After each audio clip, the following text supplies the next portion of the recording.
இரண்டு பெயர்களுக்கு, இரண்டு நபிமார்களுக்கு அல்லாஹ்வை பெயர் வைத்தான். முதலாவது யஹ்யா அலைஹிஸ்ஸலாம். யஹ்யா என்ற வார்த்தையே முதலாவது அரபி கிடையாது.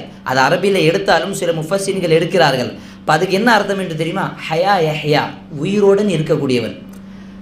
அப்போ அது ஒரு உயிரோடன் இருக்கக்கூடியவன். இது ஒரு பெயர் அல்லாஹ் சுப்ஹானஹு வ தஆலா வைத்தது. ஆதம் அலைஹிஸ்ஸலாமுக்கும் அல்லாஹ் தான் பெயர் வைத்தான். ஆதம் என்று சொன்னால் மண்ணால் படைக்கப்பட்டவன், பாதம், அதுக்கு அதனுடைய அர்த்தம். அதே போல் யஹ்யா அல்லாஹ் சுப்ஹானஹு வ தஆலா வைத்தான். இன்னொன்று அல்லாஹ் சுப்ஹானஹு வ தஆலா வைத்த பெயர் ஈசா.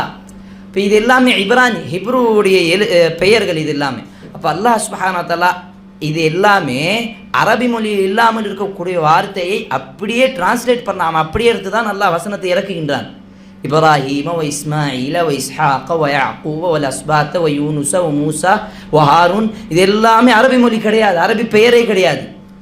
ஏன் சார், ரசூலுல்லாஹ்வுடைய காலத்தில் கூட ஒரு சஹாபி வராங்க, இங்கே ஃபாரிஸ்லேருந்து வராங்க. ஃபாரிஸ்னா உருது ஃபாரிசி பேசக்கூடிய மொழி. அந்த நாட்டிலேருந்து வரக்கூடிய சஹாபியார் சல்மான் ஃபாரிசி. அப்போ அந்த பெயர் அப்படியே எடுத்து ஒத்துக்கிட்டாங்க. ரசூலுல்லாஹ் பெயர் மாற்ற சொல்லலை. பெயர் எப்போ மாற்ற சொன்னாங்க? தவறான வார்த்தை இருக்கும் பொழுது, இணை வைக்கக்கூடிய வார்த்தை இருக்கும் பொழுது, தன்னுடைய படைப்பாளிகளுக்கு ஒரு தவறான அர்த்தத்தை கொடுக்கக்கூடிய வார்த்தையை மாற்ற வேண்டும்.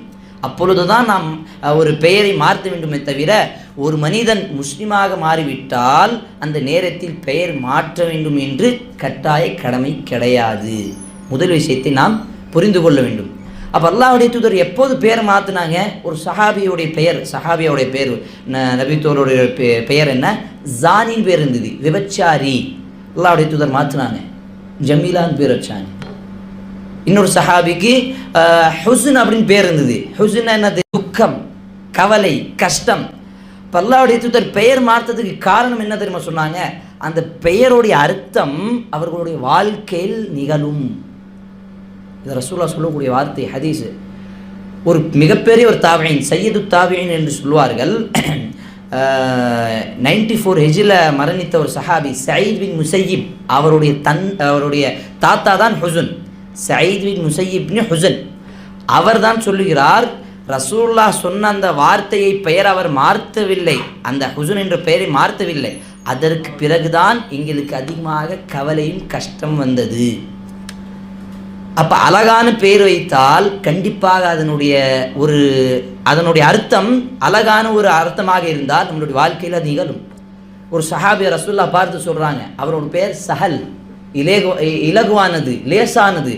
அப்போ ஒரு சஹாபி வரும்போது சஹாபி வரும்பொழுது சொல்கிறாங்க, ஒரு தீர்ப்பு